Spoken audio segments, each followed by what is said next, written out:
right, if we have an experiment and it keeps going until we get a success, and it's the number of trials until success that's recorded, it's a fancy name, a geometric distribution. So suppose that each stage the probability is P, probability of failure is 1 take P, X is the first trial producing a success.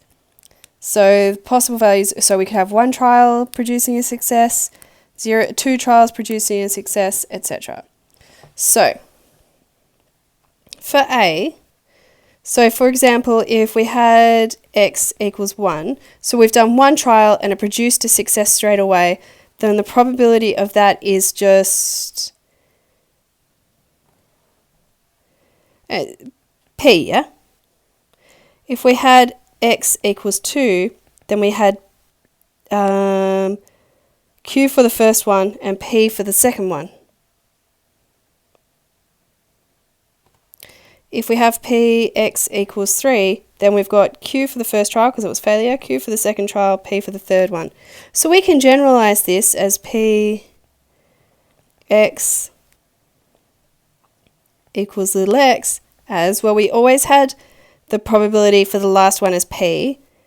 And then for Q, well, we did X trials, so we have 1 less than that as the number of failures.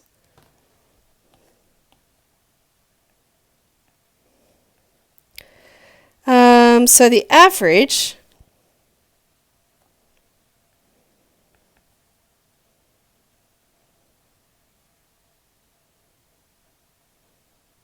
equals XP, doesn't it? Which in this case we're going to have 1 times P, because this is like we've done it once and the probability was P. And then doing it twice, we have 2 times P times Q. Doing it 3 times, we had 3 times P times Q squared. And then we would have kept going.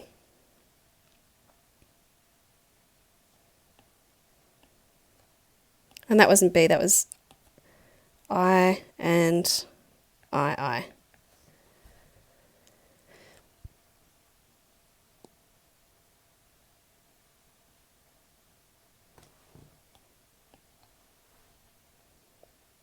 I feel like I should explain that XP one a bit more. When we were doing the expected value, and we're all the way back up here,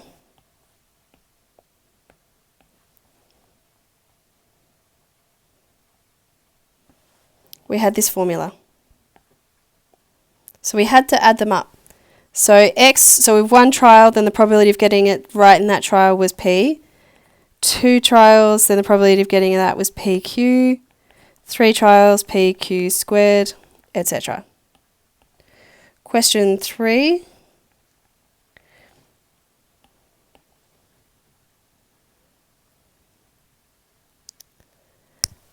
So mu is, P plus 2PQ plus 3PQ squared plus ... which means Q mu is PQ plus 2PQ squared plus 3PQ cubed plus etc. Which is the same as Q outside of, well, mu.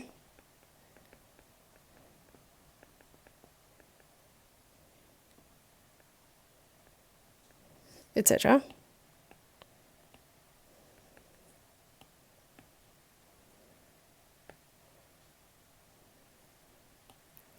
Which means mu minus Q mu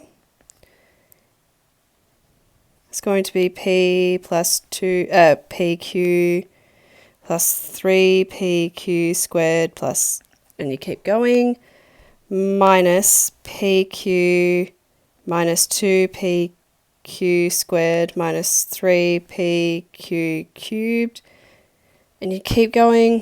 What do they want us to do with that?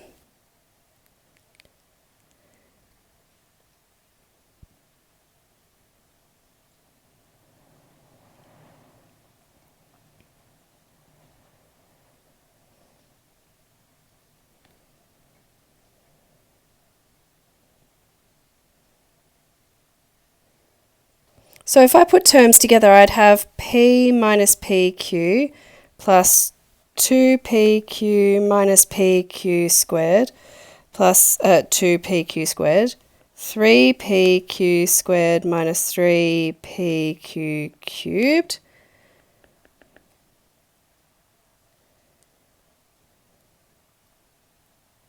I'm putting these together wrong. I should start off with my P, and then I've got 2PQ, and I'm minusing PQ. And I've got 3PQ squared, and I'm minusing 2PQ squared. And I've got 4PQ cubed minus 3PQ cubed. And then I get P plus PQ plus PQ squared, PQ cubed. So that's mu minus Q mu. So that's mu times 1 minus Q.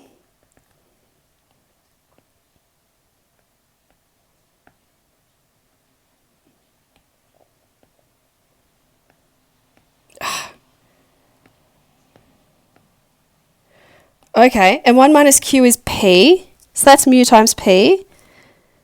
And I'm going to take P out the front of all this because that's 1 plus Q squared plus Q cubed. Okay, so that means mu equals this. Is that what they were after?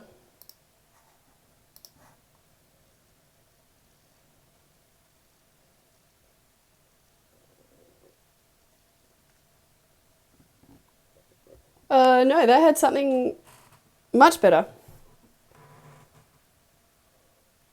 Oh, it's an infinite sum of a geometric progression. Oh, I hate these. Like a lot.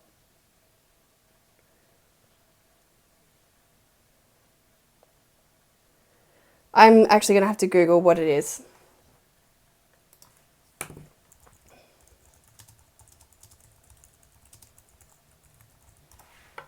Yeah, that makes sense that it is.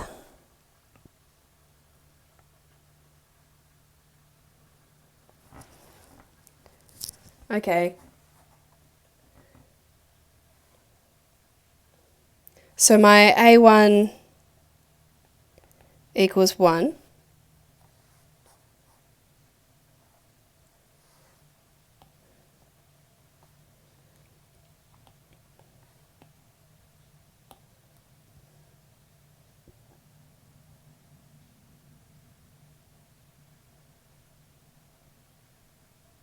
Okay, so my common ratio, my A is 1, my R, my common ratio is Q. So I've got 1 over 1 minus Q, which is the same as 1 on P. That was a lot to get to 1 on P. Of course they would. Let's finally use it.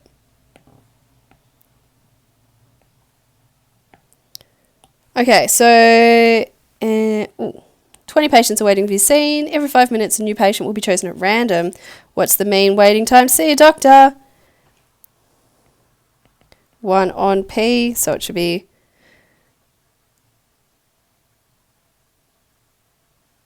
20 patients, so your probability is 1 on 20.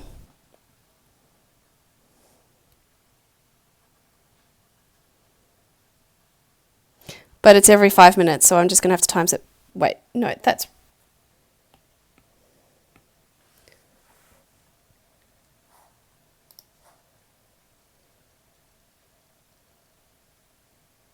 Oh, no, P was 1 on 20.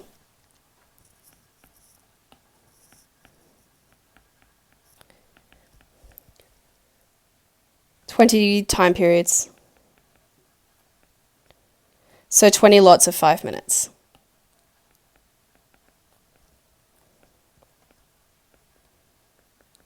So we're waiting 100 minutes. They need a better system. You could be waiting all day.